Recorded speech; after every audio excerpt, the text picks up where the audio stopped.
Yo, what's going on? Thank y'all tuning in to another episode of Welcome Home Dad. You already know who I am, your host Terrence. Today we got another great episode. I got my friend here, David Grant, with us.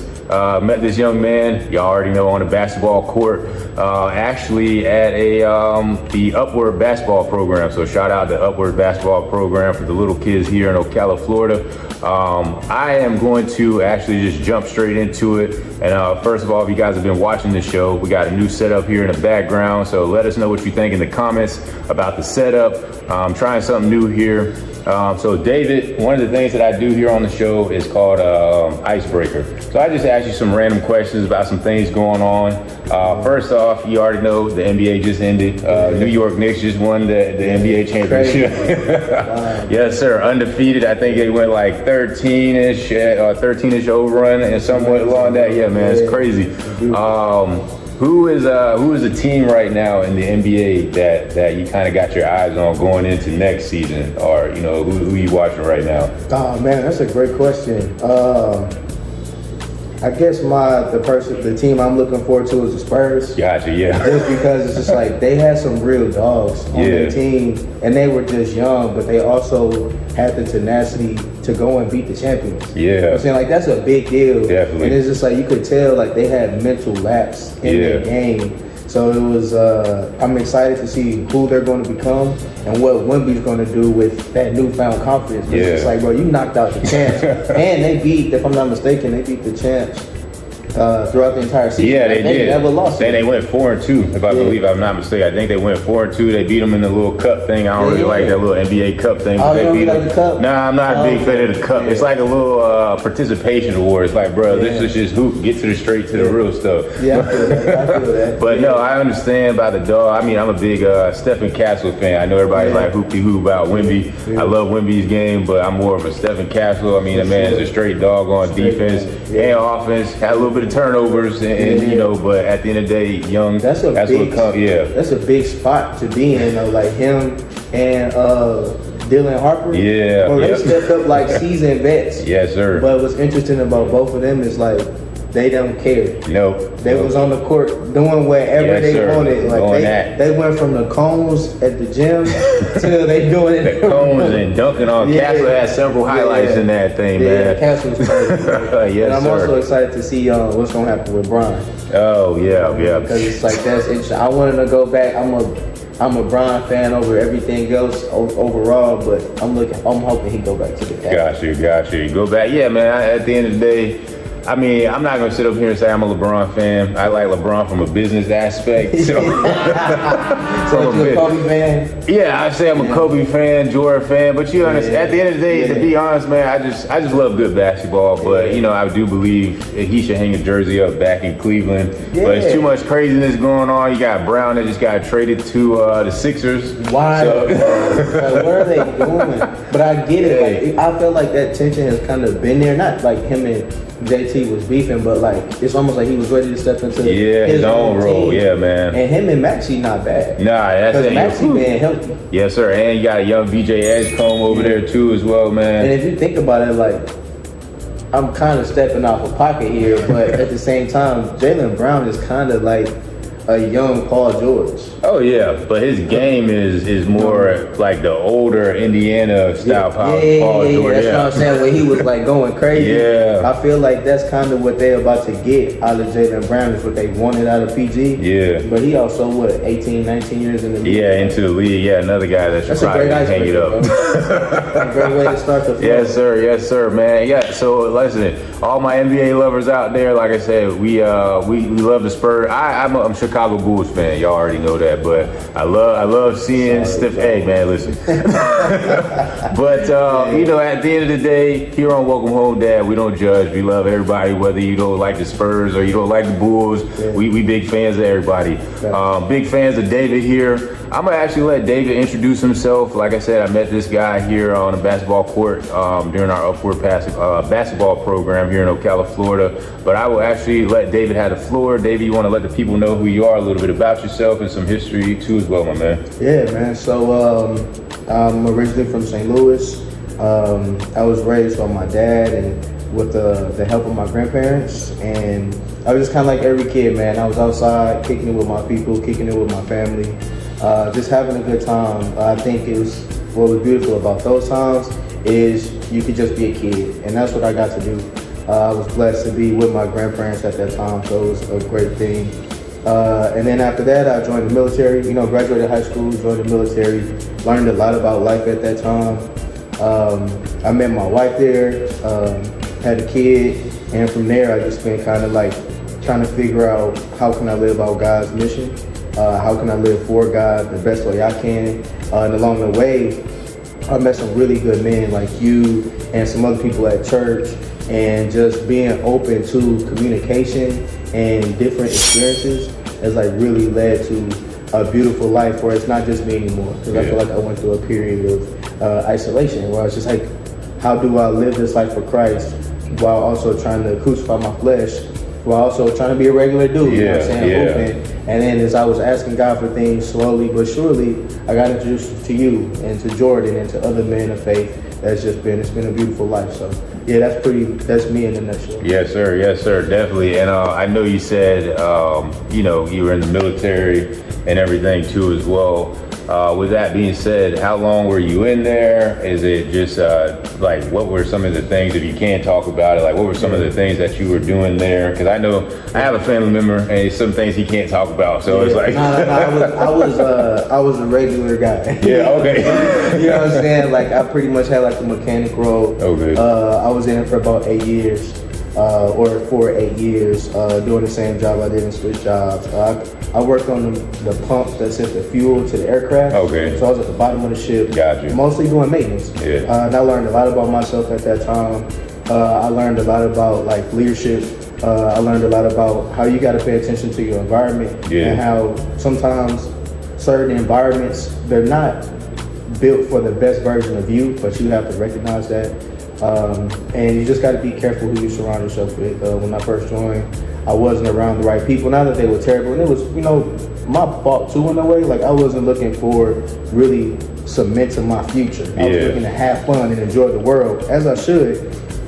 But over the course of time, I realized I gotta really zone in, focus up, become more disciplined as a man, so I can prepare my life for better events. So it was a great experience to figure out who I was and also what the world consists of. So yes, sir. Nah, man, that's and it's funny that you say that you got to figure out and have fun at the same time. Same thing with my dad. I remember some of the stuff growing up with him. I know he was always active, real busy, but man, he definitely had fun. He always made sure he was out enjoying himself. Like I said, busy guy. Now, growing up, kind of going over your childhood history, did you have your brothers or sisters, or how was your childhood growing up? So I had 3 brothers and 1 sister. 1 brother was by my mother. I wasn't raised with my mother in my life. Now God restored the relationship, so she is there now. Thank God for that. But I grew up with my other 2 brothers that are younger than me, and we got the same dad, different mom. And I'm with my older sister, who we got the same parents. It's a little weird, but at the same time, it was a real deal family tree. Yeah, for real, different branches, but from a good branch. But at the same time, like we were just outside, man. And I wasn't the bad kid. I also wasn't the best kid. I wish I would have had a little bit more guidance on being prepared for my future, because now there's so many resources that weren't available. But if you don't know what you don't know. No discredit to my family, but I would say what really saved me was sports, man. Like it really put in me like how to be a part of a team, how to know it's not about me, and like coming together for a common goal. So most of the time I was hooping, or we was outside playing football or baseball. Like I think now everybody's so hyper focused on one sport, and that's cool. Because these NIL deals are real. You know what I'm saying? You can really make bank. I get it, but it's like, I'm trying to teach my son, like, hey, let's just play. You know what I mean? Like, let's throw the baseball around. Let's throw the football around. Let's do a little bit of everything. And as God blesses us, I'm hoping that I can bless him to give him opportunities as well. So my life was, man, it wasn't bad. It was filled with a lot of good times and then also some tough lessons on who's really there for you in your corner. Got you. I know that you just said that you you guys had the same father. Now, with that being said, growing up with your dad, how was that relationship with him? Like, did you guys have a good relationship, kind of rocky, or? Yeah, no, we had a good relationship. It was me that was a bad one. You know what I mean? Like, because there's so much information, but we now know, like, between 10 and 12 years old, kids start recognizing the flaws in their parents. Yeah. So I kind of was rebelling against him, like, man, where my mom at? Why, you know what I'm saying? Why is it this, that? And why is it, what's going on here? Why I got these brothers and woo, wow. Yeah. And it made me confrontational, but I think he handled it with grace. He was always a good man in the sense of, like, he was in church and he was working. And I remember he was working 3 jobs at one point in time. And we heavily relied on my grandparents because he was also at this time trying to get other things together with his soon-to-be wife, my stepmother. Yeah. You know what I mean? And I'm grateful for that because my 2 younger brothers got to grow up in a 2-parent household. Yeah. So I'm happy for it. I'm proud of my dad. But at that time, I was like, dang, bro, like, why ain't I getting none of that? Yeah. But at the same time, it's like, looking back on it, like the scriptures say, like, a father's only going to do the best that he can. You know what I mean? Like, that is what he was trying to do. He was trying to be a good man. So our relationship was good. I mean, he was there when he could be, but he was also trying to, like we were talking about earlier, just figure it out. Yeah, and I think that's what we're doing right now. And I'm not trying to discredit my parents either as well, because my father was in the military. He was active and always out and about. But when it came to it, my grandmother, I guess you in a sense could say, did a lot of my raising. They both handled parental duties, but when it came down to it, my dad was trying to figure out his life, get his situation together, trying to get his stuff together so that way he could provide for me and him. At the time, it was just me and him. So, but when we came here to Florida, that's when, my grandmother stepped up and just kind of took some of that stuff off of him so she, she could help out with some of the situations that he was going through because he was sick a little bit at the time. And, I never questioned the fact of where my mother was at. I think it was just more so of like, I have a home, I'm a kid, I'm growing up, I'm having fun. Now, I didn't get to do a lot of the things that the other kids got to do because my parents was real strict. It's just like, man, they get to do that, I want to do that too. But at the end of the day, I know you said that you and your dad had a good relationship. Was he in the military too, or was he just... He was just working. He was working, okay. Yeah, he did that. I remember one time he was working at like this factory, and he was working at UPS, and he was trying to get in college, and he was helping my stepmother get in college, and he was just doing a lot, you know what I mean? And he was also, for like birthdays and stuff, we'll be outside, and he was like he was a hooper. You know what I'm saying? Like, he had a nice jumper, and they had this thing called it was 3-on-3, and it was real big in St. Louis. I think it was called Slam or something. Oh, it's called Hoop It Up. Okay. I got to see him hoop and stuff like that. And it's just like saying with my son, I want my son to play baseball because I see that's where he's most talented. Yeah. But he sees me hoop. Yeah. So it's just like, I can't help that. You know what I mean? Like, he only gonna do what he sees. Yeah. And that's what I saw my dad see. So my dad, he always been a super player, but at the same time, it's just, I think as you grow to be your own man, it's just that time period where just like, all right, Dad, I gotta figure this out.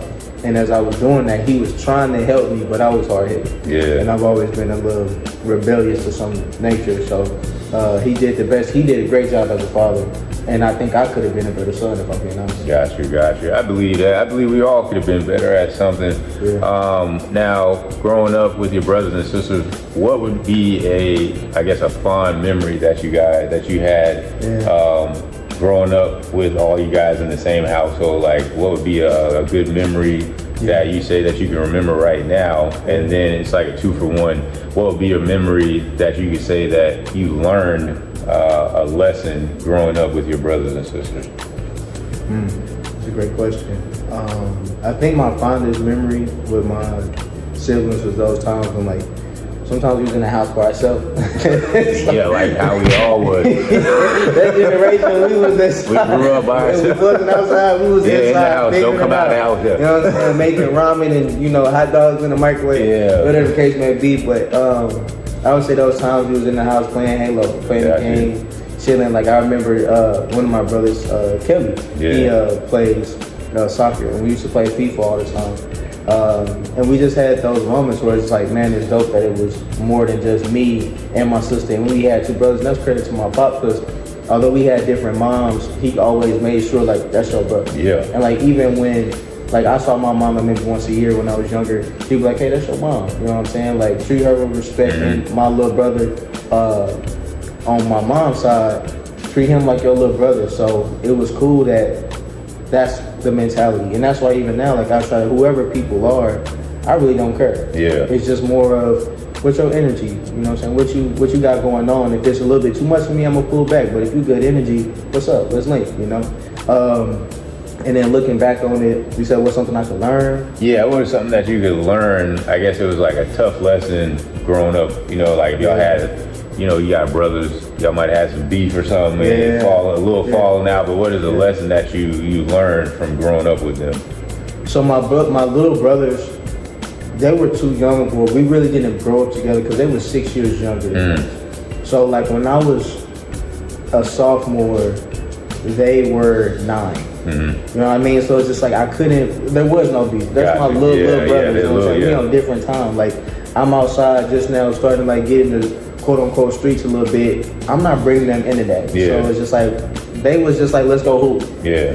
But with my sister, I think the hard lesson I had to learn was you gotta let people be who they are and love them, even though they're going through things that you might not understand. Yeah. Like you kind of gotta you have to give everybody space to grow. Yeah. How they're gonna grow. You know what I mean? And I think I was a little bit judgmental and I was a little bit too reserved, and I should have been like, hey, like, how can I help you? You know what I mean? As she was going through the things she was going through. Got you. No, that's great, man. Just learning, obviously, to meet people where they're at. Yeah. And then, like you said, letting people grow into themselves. And then sometimes it's good for us to make our own mistakes. Yeah. And even if you, as a person, I'm reading it in a book right now. Like I told you the other day, I'm reading the 5 love languages. Yeah. It's just like when somebody's having that, that's important, bro. Yeah, man. That's a different story, but but that's another podcast. I definitely don't want to read, but I done found some stuff in there that hit with me, so I'm like, I agree with it. Yeah. But one of the things I know the book was saying is just, you know, when somebody's coming to you for advice, not all the time, they're wanting you to be like, oh, you need to do things this way. They're wanting you to, I guess, listen to them, and then just at the same time, you kind of sit back and ask, is there a way that you can help them, or you know, just sit back and watch them go into whatever it is that they're going to do. Obviously, you don't want to see anybody make mistakes, but sometimes some people do learn that way. Yeah, I learned that in my marriage, man. It's okay to just listen. Like usually we're listening to give an answer. Yeah. And it's just like, especially as men, like we're problem solvers, we're protectors, we're lovers, we're everything that the world needs us to be in our home. You know what I'm saying? And more. But sometimes just like when my lady talking, it's just like she's not looking for advice. Shorty venting. You know what I'm saying? And that's cool. And it's a time where it's just like I get to hear her and hear her world, because we always, you know what I mean, we going 5 different ways all the time. Man. So it's just like I really respect that. But just being an active listener and being present, that's something I gotta work on. It's just like being in the moment. Because like as soon as I wake up, I'm gonna go. Yeah, man. You know what I'm saying? So it's like I'm trying to work on, especially when my lady talking or when my son talking, it's just like I'm here with you. Yeah. What you want? Yes, sir. What you want? Yes, sir. No, man, that's real. A lot of us out here, man, we have to learn how to just listen and not be responsive all the time. A lot of people are looking for somebody just to hear them out, just for a vent. And sometimes push comes to shove, some people, they might want a hug. I mean, I'm doing the same thing right now. I had to learn the hard way, unfortunately. So I'm learning from the relationship aspect of how to be an active listener and not listening to give a response all the time. And then even with my oldest, I listen to her, man. She's like a full-blown, almost adult over here with some of the stuff she be talking about. But, you know, I noticed that when I give her my attention when it comes to just listening, I might not know who this kid that she's talking about, but it's like they had their own little life drama going on. So, and it's like, I'm just like, girl, I don't know what you're talking about, but I'm just gonna sit here and listen. So that, I think that goes so far, and it speaks to the volume of integrity and the type of men that we are. It's just like, even though I don't have the answer, I'm gonna be here. Because some people, if it's not about them, they run. Or if they don't have an answer, they feel like they're not complete. And this is like, no, me being here is a lot too. You know? Gotcha, So I think that shows the growth as well. Yeah, definitely. And just to touch base on it, because I know you brought up your marriage and too, and I believe you said you met your wife while you were out in the military. Where did you guys meet at? Like, was it a different country, obviously, or where was that? Yeah, at? it was. We met in Japan. Oh, nice. I just got done with being selfish, and I was kind of tired of where my life was going. I was hurting people along the way as I was trying to fulfill my desires, and I was just trying to focus on work and get back to just being me instead of being outside drinking, partying, and doing all this stuff when I should be working and getting prepared for my career. And one of my friends noticed the difference in me. She was like, "Hey, what's going on?" I was like, "Yeah, I'm just chilling." She's like, "Well, I see a lot of growth in you. I wanted you to meet this lady," which ended up being my wife. Yeah. That's just kind of how we met, and I'm very lucky as far as loyalty, as far as an intelligent woman, as far as now I'm trying to like realize, although I'm ahead, I should be listening. Like, it's not I don't listen to my wife, but I'm trying to get better at like take her advice. Like, yes, I have an idea, but see where her idea goes. And as I'm doing that, I'm starting to see like why God created us to having a partner, because sometimes the route that she's going is different from mine, but it's another type of from your wife and everything too as well, even though you are the head. And I totally agree, because there are some times where looking at things from a different picture, from another person's perspective, it'll definitely give you some insights on how to handle certain situations and everything too as well. With that being said, how long have you guys been married? And you know, you just celebrated an anniversary, or you got an anniversary coming up? Yeah, so it's funny you say that. Like, we celebrate a lot of stuff, but we don't celebrate our anniversary. So we're trying to change that. Yeah. It's like, why are we putting all this money towards ABC but not our marriage? But we've been married for 8 years. Okay. And the first 4 it was challenging. Gotcha. You know what I mean? Like, I never thought I would be married in the first place, but she was like, she was kind of charging me up. She was like, all right, what we doing? When she found out she was pregnant, she was like, all right, what's going on? Yeah. And I'm like, what you talking about? We finna take care of this baby. When we gonna get married? And she just had good qualities. Like, I remember when she first told me that she was having a baby, I was like, all right, cool. Like, we literally stopped by the bank, and I was like, babe, I want to open up an account for him. And she was like, oh, I already did that. And I'm like, cool. Wow. You know what I'm saying? Like, so we on the same page. And I was like, well, where we gonna stay? She's like, well, let's start saving up for a house. I'm like, boom. So she was just like naturally saying a lot of stuff where it's just like, I didn't know that she was gonna ask me. Like, she didn't ask me to get married, but she definitely implied it. Because like in the military, it's not a culture of lasting relationships. So she was, you know what I'm saying? You know what I'm saying? So she was like, what you doing? So gratefully, I was just like, all right, cool. And we went to the courthouse. But 8 years, and I think the best advice I can have is manage expectations as you're going into it. And as you are growing with that person, because at the end of the day, they're evolving every day the same as you. So the expectation you had when you were dating and when you first got married, or whatever the case may be, it's always going to be able to change. And like I was telling my friend, be okay with those tough conversations. If it wasn't for me having like, hey, I need this, or her saying, hey, I need this, and that's not taken offensively, we just friends talking, we would have not been able to grow. You know what I mean? And the biggest thing that happened from my marriage was Christ. Like, when we really started dedicating our life to Him, He saved our marriage. 100%. Got you. Like, that's when I stopped drinking. I used to be a very heavy drinker, and I didn't handle that well.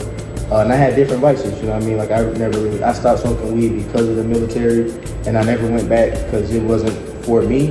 But like, I was smoking cigarettes and stuff like that, and it just wasn't helping. You know what I mean? A lot of stuff just wasn't helping, and it was making our relationship toxic. And it was like almost to the point where it's like, hey, I love you more as a friend, and like what this marriage stuff is going on. So I think we might need to pull back. And she was like, well, let's try Christ. And I'm like, cool. Because we were going to church, but we weren't really living the life. And as soon as we like really clicked, and I took on the real responsibility of being the head of our spiritual life.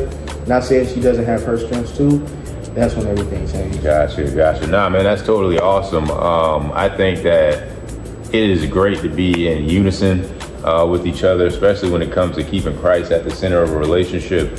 Now I take it as you guys were, I know you said you guys were both going to church and everything, but were you guys saved at the time, or you just kind of like, we were just gonna go to church on Sundays and whatnot? Yeah, it was like, I heard a lot of people say, I'm going for my kids. Yeah. Because the church has a lot of great structure. You know, don't do this, don't do this. It's really good for young families, but we weren't going for a relationship with God. It was just like, not saying that we did it when we went, we weren't appreciating God. It's just like, we weren't living for Him. We weren't disciples at that time. Gotcha. We were casual goers. Yeah, So. no, I feel that.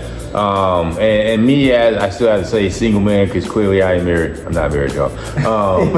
But what would be something that you say, if you don't mind sharing with us, what would be a big hump that you guys got over in your marriage that you can look back on now and say, man, if we didn't buckle down and put Christ as the center, it would have destroyed us? So outside of Christ, because He gave us the ingredients we didn't know we needed. Yeah. But outside of that, I would say it was not being mad when they're not the person that we want them to be. Yeah. You know what I mean? Like when she's doing something, I'm like, I wouldn't do that. Well, yeah, she's not you. Yeah. Or she's not my grandma. Yeah. Like sometimes, like, well, you know what I'm saying? I wouldn't say this, but you know what I'm saying? I had to like think, like, who am I? Like just being careful of who I compare her to. Yeah. She's her. Yeah. I'm me. Thank God she's not comparing me to somebody else, because I'm probably gonna fall short. Like I'm just a casual dude, but at the same time, it's just like being careful of who we compare our spouses to was a big hump. Of course, communication. Yes, sir, definitely, man. Nah, that's great. And if you're out there right now, whether you're single, married, or divorced, and you're getting to know somebody, or just even as a friendship, the comparison of things, and I hear a phrase that says, when you compare things or you compare your life to others, you'll come up and see how your life is short compared to theirs, or you don't have a lot of great things compared to the person that you're doing the comparison to. And that's a great thing for teammates as well. I mean, it even revolves with our lives, and you play sports and everything as well. When you compare yourself to what you got or what somebody else has, and communication is very key. I love communication, man, whether that's with my kids and even talking with their mothers about certain things. It's like, I'm in my house, she's in her own house, but it's like, hey, this is what I'm doing here. For the girls, you want to keep that same structure going on at the house with you, so like you said, communication is very important. Now, I know when I was reading up your summary email about you were mentioning that you are getting your master's degree, and I believe, if I'm not mistaken, in discipleship, if I want to say that correctly. You just give us a little bit about what the degree is in discipleship. So first of all, it's all God. I don't really like school. Yeah. But at the same time, I feel like it's certain doors that it opens up. Yeah. And my pastor, who's like mentoring me, he brought it up, and then my wife brought it up, and I brought it up to God, and I was like, God, if you open this door for me, I'm gonna do the best I can. And it's called a Master of Divinity. I'm new to this. Okay. As Christ is working in my life, I'm realizing that He's putting desire in my heart for discipleship, because it's just important, And all it is just a degree that focuses on biblical teaching, a biblical worldview, and it also, the focus is on discipleship. And discipleship is just like the Great Commission: go out and make disciples. And for me, my thing is, how can I bring together, especially men and young families, into an environment where it's about Christ, but it's also about fellowship. Yeah. You know what I mean? How can we kick it? How can we have a good time? And that's one beautiful thing about social media is there's a lot of paint and worship. There's a lot of pop-up worship spots. There's a lot of men gathering and just chilling at the crib and playing spades and watching the game, while also before that they say a little prayer. Yeah. You know what I mean? It's just like making Christ the center, but also just living life like the Acts 2 church. That's my heart, and I just hope that the Holy Spirit works with me to do things like that. But I also want to be formally trained in it, and it's through the military that I have the opportunity for that, because I can't afford it by myself. Yeah. But that's one of the benefits. Yes, there are great benefits for the military people. Shout out to the military benefits. Yeah. I miss those days. Yeah. But,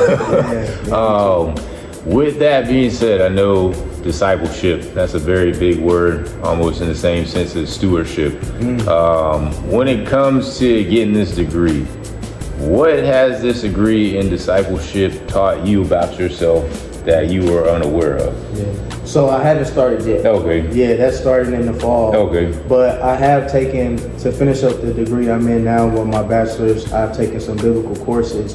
And what they have taught me is what a biblical worldview is. And that's just seeing the lens, seeing the world through the perspective of the Bible. I kind of always did it, but the formal education just helped me really hone in on what that meant. And now there's arguments I'm not getting in. There's certain groups of people I'm not going to hang around. Yeah. Like, I'm not going to certain areas anymore in my life because, like, that leads to sin. Yeah. But I also have to understand some people don't think that sin is a problem. Yeah. Some people don't see themselves as something they have to fight against. They think that they should lean into their passions instead of fighting against them. And if I'm coming across a person like that, all I can do is ask God that He removes the cloud of ignorance so that they can come to Him. Yeah. But in the meantime, I'm going to remove myself from that situation. Yeah. It's kind of like we talked about the other day. I'm checking everybody at the door, especially when you come into my house. Yeah. Like, if your energy not right, if you got something going on, especially if you're not a person of faith, and if I'm being honest, I just haven't invited many people that weren't of faith into my home because that's my kingdom. Yes, sir. And not only is that my kingdom, God dwells there. Yes, sir. So it's just like, if you not on that and you coming in with some type of just alternative motive, I prefer you just not to even be there. Yeah. And like, what's nice is with the Holy Spirit is He gives us that discernment where it's just like, this ain't the relationship I need right now. Yeah. Like, when I met you, when I met Jordan, when I met Garrett, all these people, Brian, and all these people in my life, they family men. Gotcha. They care about God. They doing something with their life. They are disciplined in some area. They're athletes. They care about their home. Yeah. There's so many qualities, and I think this is what Jesus is talking about. We have to pay attention to the fruit, not the gift. Yes, sir. Because somebody can be a mad baller, somebody can have the gift of gab, somebody can be, but what are they using it for? Yes, sir. And if it's not about edifying our homes, our kids, our women, whatever it is, it's just like, not right now, bro. You know what I'm saying? It's not for me to judge, but it is for me to be a good steward. Yes, sir. Yeah, man. Y'all got Pastor Grant on here right now, man. For real, man. Now he hitting some key points, man. It's just like, I want to go back to what you were saying earlier, where certain things is ignorance. And it's like, I still call them, still to this day, I still call people that I grew up with, whether it was in the streets or I knew you through school, I still call them my friends. Yeah. Now, there's conversations where it's just like, they start saying things and I'm just like, I'm like, bro, I was like, I ain't on that, no. It's like, so, I try to cut the conversation short, but I let people know as well, like, hey, whatever you talk about, that is on you. I'm not going to keep feeding into it. Because like you said, it causes a problem and it makes, it starts like, now you start talking about conversations that you shouldn't be talking about or certain things that they start bringing up. And then I try not to be awkward about it because it's like, oh man, it's like, I don't want to be awkward. Corny about it, you know what I'm saying? You get it. Like, it's funny because like, that's something I dealt with. It's just like, and I'm dealing with like, I don't want to come off self-righteous. Yeah. Like, I want my speech to matter. I wanted to, like, you gonna hear God in something, but at the same time, like, I'm a regular dude. Like, yeah, man. Christ came into my life really at 30. Yeah. Before that, I was outside. Yeah, so man. I try to remember, like, I'm not trying to judge that person that's still outside. He just gotta understand, just like the prodigal son, it's way more in the presence of the Father than it is in the world. Yes, sir. You know what I'm saying? So it's just like, I try to, like, make sure I keep that line of, don't forget who you were. Yep. But God also He humbles me, or I humble myself quickly because it's just like, you know what you did. Yeah, man. So don't be looking at nobody like the speck in the eye and look at somebody's speck when you got a log. Yeah. God might have removed that log, but it was still over there. Yeah, man. I always keep that Bible verse in my head, try to get the beam out of my own eye before I get it out of somebody else's eye. Because like you said, it's no self-righteousness over here. Yeah. And then another key point that you brought up is bringing up other men of God. Like, that's one of the things that I pray up on. Yeah. Just asking God every day, just continuously let me meet more men of God, more brothers and sisters in Christ. and the opportunities that it will present with that being said, because you do want to surround yourself with people that are going to be that have fruit on their tree in a sense. And I always ask God the same thing, like, don't let me just talk everything. Like, I want to walk the walk as well. Like, I want my tree to continuously keep growing fruit, and I want people to be able to come pick off that tree and stuff like that too as well, man. So it's like I said, it's great segues, great points that you brought up too, man. And I know, like I said, with schooling and everything, being a husband and a dad, like, how are you balancing all that? Like, how does that come with that life? It's funny. I'm working on it. Gotcha. To be continued. Like, I do know, for me, like I said earlier, it's just about presence. Yeah.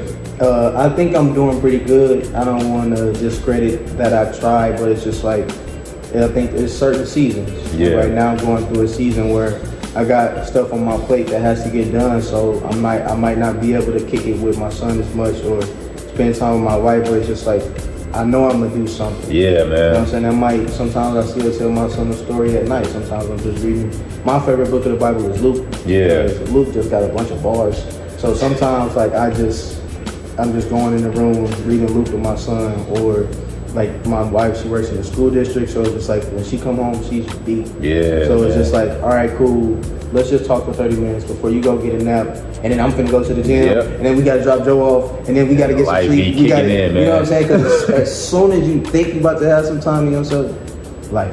Bruh. You know what I'm saying? So I can't say I figured it out, but I do know effort goes a long way. No, and that's real. That is real. I think we get caught up in the like, me personally, I'm a person of structure. So like every day, if I got this going on, this has to be this way, and then it's like, you got kids, it's not gonna go that way. It's not going that way. Especially with it being school out right now. Like, I was getting on to myself the other day, and I'm just like, God, you know, how am I really feel like I'm not into the word as much as I was when they were in school, because now instead of me doing stuff by myself all the time, you know, now I have my youngest around me a lot more, or my oldest are both be there, or doctor's appointments now kicking in because summertime, and it's just like you say, it's like the effort, and then God sees our hearts. Just like how in a relationship and your marriage, you know, as long as the effort is there, and the same thing with your son, like you show him like, hey man, we might not stay up the whole 20-30 minutes, and now you might get in 5-10 minutes. That's something that they remember at the end of the day. That's right. And so, not being too hard on ourselves. Yeah, definitely. Because like I do that where it's just like, I should have did 3 more things, and it's just like, bro, you did 1.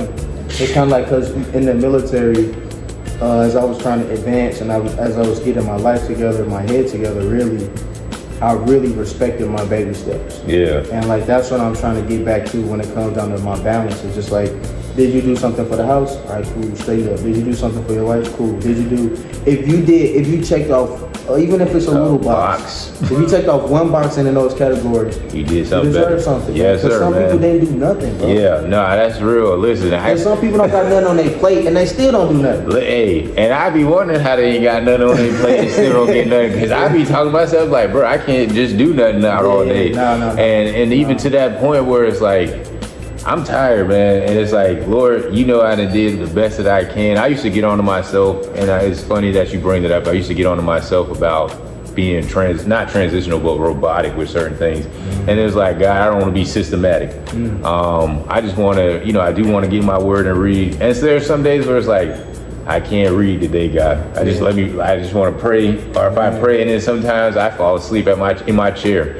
I'm like an old person. I fall asleep in my chair. So I can't wait till we get crazy bored. You know, I think people run away from the fact that we have, as we get older, we doing things in a more older ways. It's like, that's okay. It's all right. You fell asleep in your chair. Why? Because you tired. You ain't running around with all this kid energy no more. Man. You got grown man responsibilities, so you doing grown man stuff. You know so I mean? and that's the thing, man. And I like you said, like, don't beat yourself up. Don't be hard on yourself.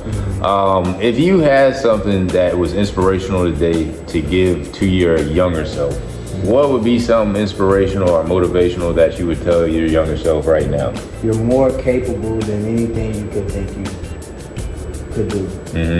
Like, you're very capable, and God is with you. I think I would tell myself, like, focus on God, and it's a lot of things you can accomplish. Because, like, I have to. Like, one of the reasons like I don't really want to go into ministry, but it's just like I have to. Because God's been too good for me. Yeah. I have to proclaim His name because it's just like without Him, I don't know where I would be. Yeah. I don't think I'd be in a terrible spot, but it's just like He gave me everything. Like it's some people who I met people, and I don't mean to be offensive, but it's like they had a lot of miscarriages. Yeah. I have a son. Yeah. And he's healthy and he's okay right now. And I got a wife. Some people like it's toxic. You know what I'm saying? Or even when it comes to like my health, I'm seeing people like when we go all this people they might have quit on life. And I believe like obviously me and you, I can tell that you're not a quitter, whether it's because you was in the military or not. But I can tell by how you're speaking about certain things and how you were pushing yourself, even on a basketball court when we first met. And you're like, man, I got to get back to hooping as much as y'all. I got to get my wind up, my rhythm going, and all that good stuff too, man. I still can't keep up with you though, man. That's just like, man, why is this dude always right? Don't come one day. Man. Hey, man, listen, I love cardio, man. I love cardio. Clearly, bro. You the worst matchup because, like, man, I know you gonna get a couple buckets because you in shape. Like, you know what I'm saying? I have gotten better, but it's just like that extra wins, like you got the extra gear, it's just like you gonna get that nice little pull up. Yeah, man. It's like, I don't know, bro. I'm weird. I'm nerdy. Y'all gonna hear me nerd out real quick. It's like Dragon Ball Z, man. It's like that little extra kick. It's like, oh man, you got that extra little Super Saiyan boost in the chamber. It's like, that's how I feel. It's like, I just love being competitive, man. And with that being said, I know we talked about a lot of great things today. And we talked about your future self and what you're going to be doing with the ministry and some stuff. And then obviously giving yourself, your past self, some advice. Now, one of the things that we do before we wrap up the show here on Welcome Home Dad, I ask all my guests, what are some things that they would like to see done in the community, whether that's positive, some future things, whether they're the ones that's going to be doing it, or even if it's something that they can bring here to the community. I know for Mr. Grant, what is something that you would like to see done in the community positively? I think the biggest thing I would like to see is for young couples and young families to have a place just to fellowship. Yeah. I feel like in Ocala, as it's growing, it's still not a lot of things for young families to do. Yeah.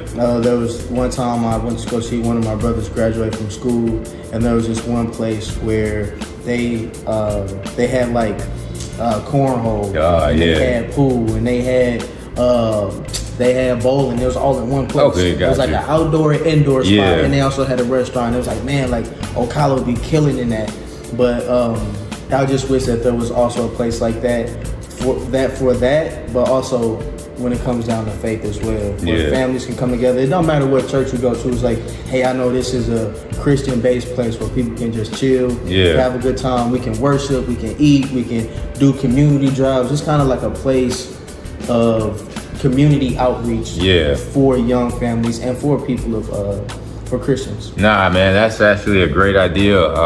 And even as a person who is in a relationship and people that aren't in a relationship, I feel like you said, a place where everybody can come together, faith-based. And who knows, even if it's somebody that has a spouse or a friend that's not a Christian right now, you can bring them to that and they can intertwine with the people there and get to know Christ at the same time. I believe that that's one of the things that you said that's missing right now in the community with relationships is just having more people that you can surround yourself with, that holy counsel per se, if you were to talk about anything. I know if you're out there watching this show, I appreciate you guys once again for tuning in. But if you're watching this and you're a believer and you're trying to get your faith stronger, make sure that you're hanging around others that have a strong faith base, or talking with people that have been on their journey for quite some time. Or if you have a home church, talk to your pastor or just a friend or a family member. And even if you don't believe in Christ right now, I hope that you do come to Christ and start building that faith with them, or even get together. If you don't go to church, watch something online.